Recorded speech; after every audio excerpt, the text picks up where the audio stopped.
Please open with me the book of revelation. अगर आप हिंदी पढ़ते हैं तो प्रकाशित वाक्य, मराठी पढ़ते हैं तो प्रकटीकरण, उर्दू पढ़ते हैं तो मुकाशफा। Please open with me the book of Revelation chapter 19। सब तैयार हैं? ओके, 19वां अध्याय चैप्टर 19। और मैं आपके लिए एक आयत पढ़ रहा हूं 19वें अध्याय का 7वां वचन, जिसमें लिखा है, आओ हम आनंदित और मगन हों और उसकी स्तुति करें, क्योंकि मेमने का विवाह आ पहुंचा है और उसकी दुल्हन ने अपने आप को तैयार कर लिया है। मैं 3 गिनूंगा, 3 गिनने पर आप में से हर एक को यह वचन अपनी अपनी बाइबल में जोर से पढ़ना है। 1 2 3।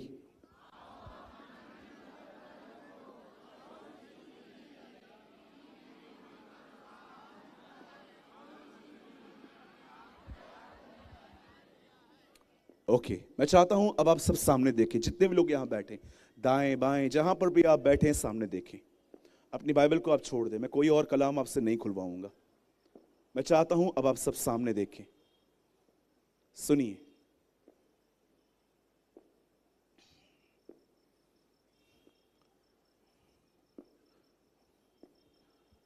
बाइबल की शुरुआत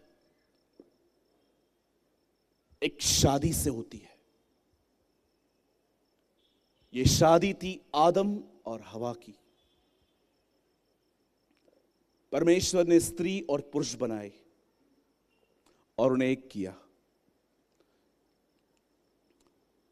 परमेश्वर ने उत्पत्ति में लड़के की शादी लड़के से नहीं करवाई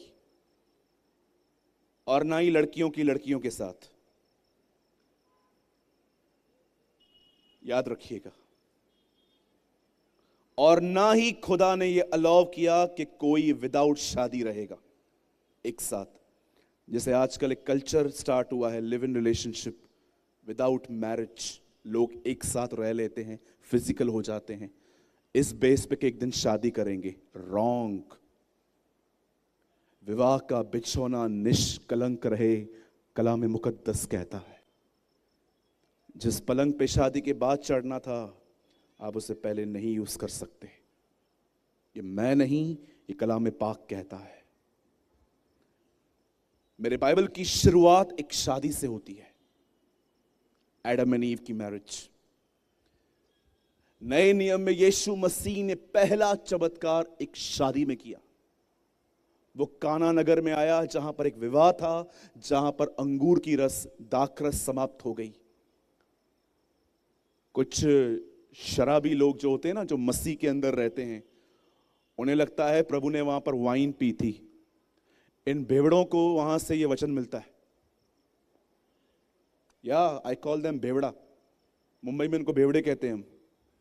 इन्हें लगता है प्रभु ने शराब बनाई थी। सर, अंगूर की रस थी, शराब नहीं थी। जीसस ने उसमें अल्कोहल मिक्स नहीं किया था, वो प्योर अंगूर की रस थी जो वहां पर बांटी गई थी।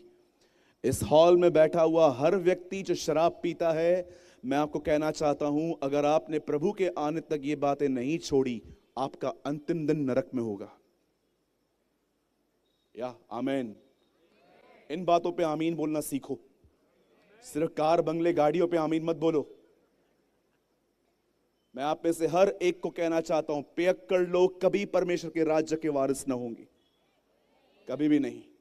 या मुझे अच्छा लगता है ऐसे लोगों को जो रिस्पॉन्ड करते। कहो अपने बाजू वाले से, अगर आप एक भाई हो तो उनको कहो शराब पीना गुनाह है। मैंने एक भाई को कहा शराब पीना गुनाह है। उन्होंने कहा हम क्या गटर में गिरते हैं, हम तो ऑकेशनली पीते हैं। खुदा तेरे को चटके भी ऑकेशनली देगा।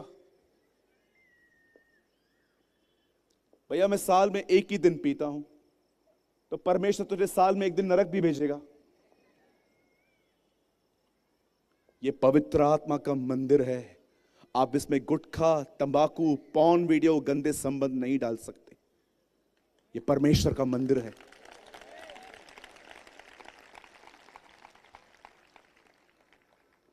आप इस पर टोबैको नहीं डाल सकते। नहीं, मैं तंबाकू खा के दिखा रहा हूं। होते हैं ना बहुत लोग, चर्च से निकलेंगे बाहर, हाँ बोल, गोवा खा रहा हूं, तुझे खुदा गोवा भेज देगा एक दिन। रायपुर देखने के लिए तरस जाएगा भाई। कहिए जोर से मेरे पीछे, अपना दाहिना हाथ उठाइए और कहिए मैं परमेश्वर का मंदिर हूं, और परमेश्वर का मंदिर पवित्र है। यस। बहुत लोग को लगता है शराब चलती है। भैया पौल ने कहा ना तीमुथियुस को, क्या कहा? थोड़ी थोड़ी दाखरस लिया कर। मिस्टर बेवड़ा, मीटिंग के बाद मिल, मैं तुझ में से दुष्ट आत्मा निकालता हूं। कितनी बड़ी बात है ना, लोग वचन को यूज करते हैं शराब पीने के लिए। मैंने एक भाई से बात की, उन्होंने कहा मुझे प्रभु ने कहा है मैं पी सकता हूं। मैंने कहा यह स्वर्ग का प्रभु नहीं है, यह पृथ्वी का प्रभु होगा तेरा। बाइबल बताती है ना, एक संसार में भी ईश्वर है। कौन है वो? शैतान।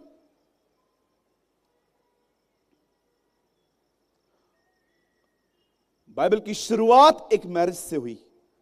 बाइबल में पहला चमत्कार एक मैरिज पे हुआ। और मैं आपको बताना चाहता हूं, मेरी बाइबल एक शादी पे खत्म होती है, और वो शादी है मेमने और कलीसिया का विवाह।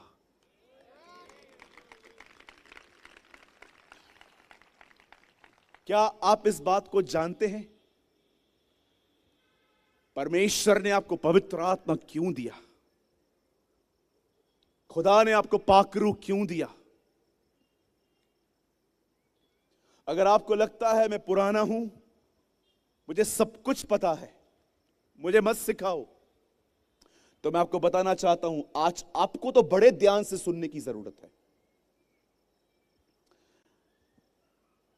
मैं आपको बताना चाहता हूं, ध्यान दीजिए। अब मैं अपने संदेश को अब शुरू कर रहा हूं।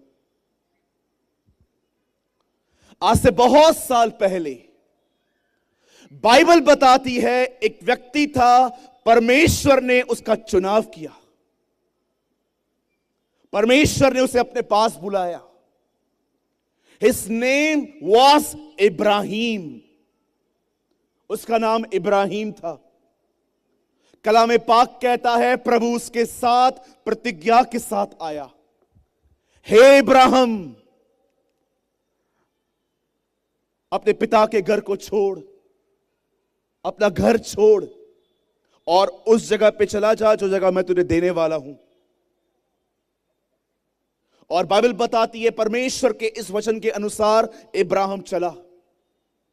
वो जानता भी नहीं था, पर बाइबल बताती है वो निकल पड़ा। परमेश्वर ने सबसे पहले इब्राहिम को एक लेसन सिखाया, मुझ पे ट्रस्ट करना सीख। भरोसा एक दिन में कभी नहीं आ सकता। दाऊद कहता है मैंने अपनी मां के पेट से यहोवा पे ईमान रखना सीखा। भरोसा एक दिन में कभी नहीं आता, वो हर दिन खुदा पे साथ चल के सीखा जाता है।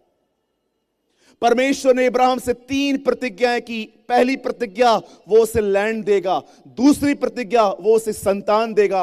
और तीसरी प्रतिज्ञा कि परमेश्वर उसके नाम को प्रसिद्ध करेगा। और जानते हो, जब परमेश्वर की ये 3 प्रतिज्ञाओं को पाके इब्राहिम अपने घर से निकला, तो चलते चलते बाइबल बताती है इब्राहिम एक प्लेस पे पहुंचा और खुदा ने उसे कहा, अब यहां पर खड़े होके देख, जहां तक तेरी नजर जाती है वो जगह मैं तेरे और आने वाले तेरे वंश को दूंगा। बाइबल बताती है इब्राहिम को एक बेटा तक नहीं था और परमेश्वर वंशों की बात कर रहा था। लेकिन परमेश्वर वचन, प्रभु का वचन कहता है, खुदावन का कलाम कहता है, वो उस पर विश्वास करता रहा। नो डाउट वो अपने विश्वास पे बार बार गिरता था, लेकिन वो हमेशा खुदा पे अपनी आशा लगाए रखता था। और एक दिन ऐसा हुआ, When Abraham was 99 years old, जब इब्राहिम 99 वर्ष के हुए, तब बाइबल मुकद्दस कहती है परमेश्वर ने उसके पास विजिट की और परमेश्वर उसे इस बार कुछ अलग बातें करने के लिए आया और प्रभु उसको कहता है, हे इब्राहिम भयभीत न हो, मैं तेरा वही परमेश्वर हूं जिसे तुझे दर्शन दिया था। और परमेश्वर उसके बाद सारा से बात करता है, इब्राहिम से बात करता है और प्रभु कहता है, इसी वर्ष अगले साल तू एक बेटे को जन्म देगी, तू उसका नाम इसहाक रखना। और बाइबल साफ कहती है सारा प्रेग्नेंट हुई, वो गर्भवती हुई। याद रखिए, इब्राहिम में बच्चा पैदा करने की ताकत थी पर सारा में कंसीव करने की ताकत नहीं थी। कलाम पाक कहता है सारा की मरी हुई गर्भ को देखकर इब्राहिम निराश न हुआ। वचन कहता है मरी हुई गर्भ।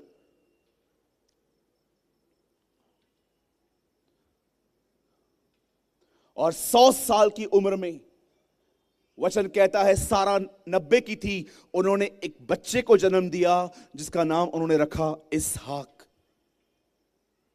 जब इसहाक बड़ा हुआ,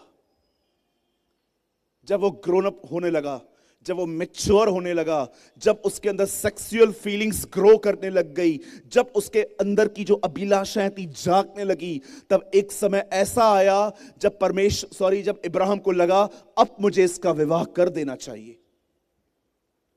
पर आप जानते हो इसहाक का विवाह कैसे हुआ? ये पढ़ने लायक बातें हैं बाइबल के अंदर। वैसे पूरी बाइबल पढ़ी जाती है, लेकिन मुझे लगता है मैं हाईलाइट करना चाहता हूं आपको कि जब आप घर जाएं तो इन कहानियों को जो सत्य पे आधारित हैं उन्हें पढ़ें। जानते हैं जब इब्राहिम को अपने बेटे के लिए एक लड़की चाहिए थी तो उसने वो लड़की वहां से नहीं ली जहां पर वो रहता था। क्यों? क्या कारण था? क्योंकि इब्राहिम एक बात जानता था, जो लड़कियां उसके सामने थी उनके जीवन में पहला स्थान परमेश्वर नहीं था। वो जानता था ये लड़कियां उससे वहां से फेर देंगी। मेरी हिंदी बाइबल बताती है इब्राहिम को डर था कि वो कहीं उसे उनके देवताओं की ओर न फेर दे। आज भी आप देखिए मसीह लोग अन्य जातियों में शादियां कर रहे हैं। Trust me. मेरे कलीसिया में एक बहन आई, उसने कहा भैया मैं किसी से प्यार करती हूं। मैंने कहा वो प्रभु में है, आ जाएगा ना। तू अपने परिवार को नहीं ले आ पाई है, तू उससे ले आएगी। सोचो कितना बड़ा धोखा चल रहा है इन दिनों में। आप परिवार को नहीं बदल पाए हो और आप लोगों को बदलने की बातें करते हो। The Bible says God cannot be mocked. परमेश्वर ठट्ठों में नहीं उड़ाया जाता। मैंने कहा बहन आप करना चाहते हो, आपकी मर्जी है, मैं इसमें शामिल नहीं हूं।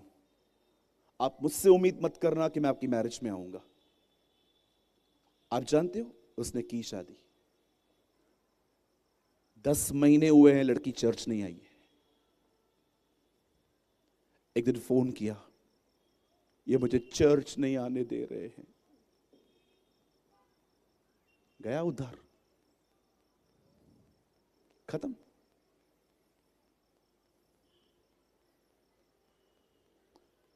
पौलुस कहता है असमान जुओं में मत जूतो। ये जुआ एक समान होना चाहिए, ऊपर नीचे नहीं। क्या आपको पता भी है उनके आराधना के तरीके और आपके आराधना के तरीके कितने अलग हैं? मुझे आज भी याद है, मैं एक नॉन क्रिश्चियन फैमिली में गया था और जब मैं वहां पर खाने के लिए प्रार्थना कर रहा था वो मुझ पे हंस रहे थे। ये क्या कर रहे हो, खाने के लिए प्रार्थना? हम तो नहीं करते। मेरा नेचर उन्हें इरिटेट कर रहा था।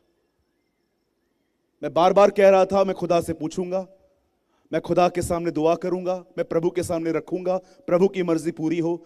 अंत में उन्होंने मुझे परेशान होकर कहा आप बहुत ही इशू इशू करते हो।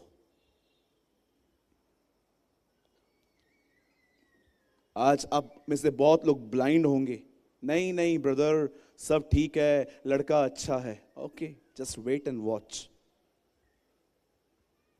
मजाक समझ के रखा है बहुतों ने इन चीजों को, लेकिन इब्राहिम के लिए मजाक नहीं था। इब्राहिम के लिए उसके पुत्र से अधिक उसका उद्धार था। वो चाहता था भले शादी लेट हो कैसी भी हो, पर मेरा बेटा खुदा के साथ बना रहे। मैं आप सब पेरेंट्स से पूछना चाहता हूं, अपने बच्चों के लिए रिच फैमिली देख रहे हो, अब्रॉड की फैमिलियां देख रहे हो, कि अपने परिवार में अपने बच्चों के लिए गॉडली फैमिलीज देख रहे हो? ब्रदर कोई रिश्ता तो बता दो। अच्छा कौन सा रिश्ता? ये मेरी लड़की है, अभी 22 की हो रही है, अभी से चलाएंगे तो 1 साल के बाद शादी हो जाएगी। कोई अब्रॉड का लड़का है क्या? हाँ लेकिन दारू पीता है। हाँ वो तो सब पीते हैं। ओह, पता नहीं कौन सी बाइबल है आपके पास। मुझे लगता है आपके पास कोई न्यू प्रिंटेड बाइबल आई है जो आज की जनरेशन में किसने लिखी है। मेरी बाइबल बताती है बगैर पवित्रता के उसे कोई देख नहीं सकता। ये मेरी बाइबल बताती है, कोई विदाउट होलीनेस उसे देख नहीं सकता। आप जानते हो इब्राहिम के लिए अपने पुत्र के विवाह से अधिक उसका उद्धार था। वो जानता था ये आज की लड़कियां जो हर लेटेस्ट फैशन के साथ टच में रहती हैं, ये इसे भरवा देगी। वो जानता था कि ये लड़कियां इसे अपनी देवताओं की ओर ले जाएंगी, इसीलिए उसने डिसाइड किया मैं लड़की यहां से नहीं लूंगा। इसीलिए उसने एक व्यक्ति को अलग किया और उसको यह काम दिया जिसका नाम था एलियाजर।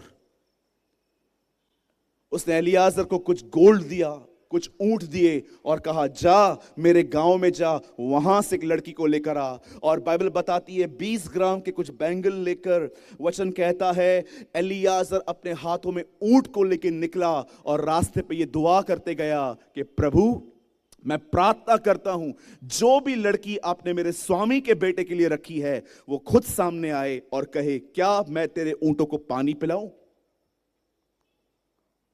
मैं सोच रहा था प्रभु ये किस तरह के चिन्ह रखते हैं ये लोग, पानी पिलाऊं। आप जानते हो एलियाजर क्या मांग रहा था प्रभु से? आज रात को सोने से पहले ऊंट के ऊपर थोड़ी स्टडी करो। हम पानी बॉटल और ग्लास में पीते हैं, वो एक साथ हजारों लीटर पानी पी जाते हैं। इस दुनिया में अकेला वो एक ऐसा जानवर है जो अपने अंदर इतना पानी रिस्टोर कर पाता है, क्योंकि वो बयाबानों में चलता है जहां पर पानी नहीं होता। आज लिया हुआ पानी वो 15-15 दिन पीता रहता है अंदर में। खुदा ने उन्हें ऐसा बनाया है। अब सोचो एक ऊंट को इतना पानी पिलाने में कितनी मेहनत होगी। एलियाजर ने जानते हो खुदा से एक्चुअली क्या कहा? मैं तुझसे विनती करता हूं मेरे स्वामी के बेटे के लिए एक हार्ड वर्कर गर्ल देना, एक ऐसी लड़की देना जो मेहनती हो। नीति वचन में लिखा है मनुष्य की पहचान उसकी प्यारी सी जुबान और उसके कड़क हाथों से होती है। आज उल्टा हो गया है, जुबान कड़क हो गई है, हाथ सॉफ्ट हो गए। मनुष्य की पहचान उसकी जुबान और उसके कड़क हाथों से की जाती है। जब हाथ कड़क हो इसका मतलब वो काम करने वाले लोग हैं। मैं आपसे एक बात पूछना चाहता हूं, क्या आपके पास ऐसी बाइबल है जिसमें यीशु मसीह ने ऐसा किया? एक व्यक्ति पेड़ के नीचे सोया हुआ था खाना खा के, यीशु उसके पास आया और कहा मेरे पीछे हो ले, और उसने आता हूं 5 मिनट में चल। पतरस काम कर रहा था, यीशु आके कहता है सब कुछ छोड़ मेरे पीछे हो ले। लेवी काम कर रहा था, प्रभु ने कहा मेरे पीछे हो ले। बाइबल बताती है मूसा अपने ससुर की भेड़ बकरियों को चरा रहा था, खुदा ने कहा हे मूसा हे मूसा। बाइबल बताती है एलिया एलीशा के पास गया, वो 12 जोड़ी बैल जोत रहा था। क्या आपने अपने जीवन में बाइबल के अंदर ये पढ़ा? परमेश्वर ने अपनी सेवकाई में सुस्त नहीं मेहनती लोगों को बुलाया। याद रखिए परमेश्वर सुस्त लोगों को कभी सेवा में नहीं बुलाता जिनके पास एक्सक्यूजेस है खुदा के लिए। बहुतों को प्रभु सुबह से बोलना चालू करता है, प्रार्थना कर, रात को दुआ करते हैं। Brother, you are a good believer but not a good disciple. याद रखिए, विश्वासी मछली और रोटी तक जाता है, लेकिन चेला रोटी और दाखरस तक जाएगा, क्योंकि वो जानता है उसका जीवन सिर्फ रोटी और मछली फंक्शंस में नहीं है। चलो फंक्शन है, पादरी साहब ने फंक्शन रखे हैं, बच्चों की डांस है, बड़ा एंजॉय करेंगे। ये विश्वासियों का जीवन है। चेला हर दिन त्याग करता है, चेला हर दिन बलिदान करके चलता है, वो हर दिन खुदा को समय देता है। उसके पास बहाने नहीं होते आजकल के विश्वासियों की तरह, मेरे को काम है, मेरे को सर का दर्द है, मेरे को पेट का दर्द है। अरे नोटबंदी हुई, तुम सब लोग लाइन में खड़े थे वहां पर जाके। जिसको सर में दर्द था ना, वो भी गया था। पता नहीं पैसा कहां करेंगे ये लोग, सब लाइन में खड़े थे नोटों को बदलने के लिए, क्योंकि सबको पता था कि अगर इस डेट तक नहीं चेंज करवाए ये रद्दी बन जाएगी। पैसों के लिए तो 8-8 घंटे हम लाइन में खड़े थे। क्यों? लेकिन जब बात खुदा की आती है, मेरे को सर में दर्द है, मेरे को पेट में दर्द है, मेरे को बहुत काम है, मेरे को ये है, मेरे को वो है। प्रॉब्लम कुछ भी नहीं है, प्रॉब्लम जानते हैं क्या है? हमारी इच्छा नहीं है। और कोई हमें बताए कि हम गलत हैं तो वो भी गलत हो गया।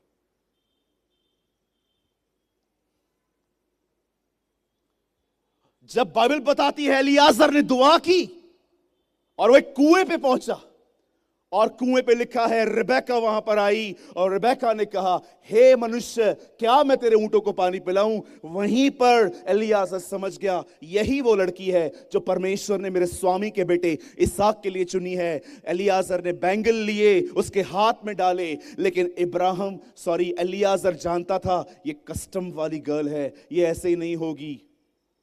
जानते हो रिबेका ने कंगन पहनने के बाद क्या कहा? कितने लोगों ने बाइबल में पढ़ा? रिबेका ने कहा, चलो चलो चलो चलो चलो चलो।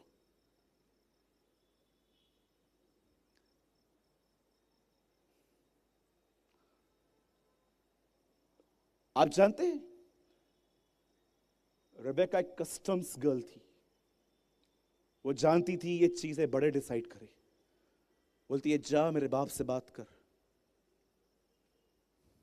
आज हम सब करके आते हैं, पकड़े जाते हैं, फिर कहते हैं हमें शादी करनी है। आज ये कंडीशन है हमारी। पास्टर जी, आप हमारे माँ बाप से बात करेंगे, हमें बड़ी पिटाई होने वाली है, आप कर लीजिए ना।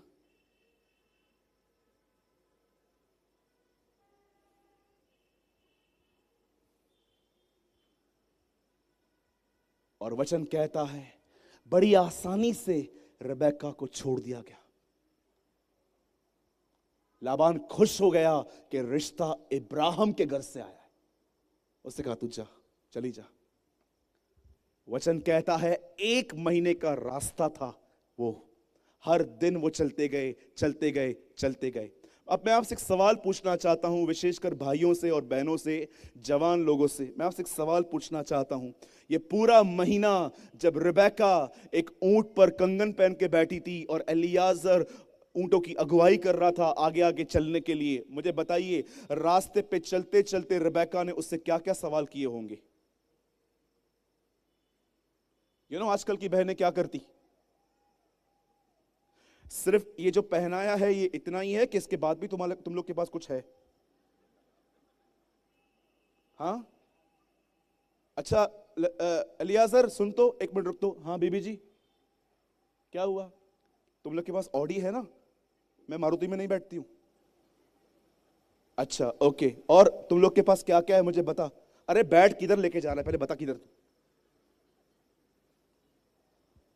आजकल आपने शादी के फॉर्म पढ़े, क्या क्या लिखा रहता है? जो लोग शादी करना चाहते हैं फॉर्म भरते ना, well settle, good looking, God fearing.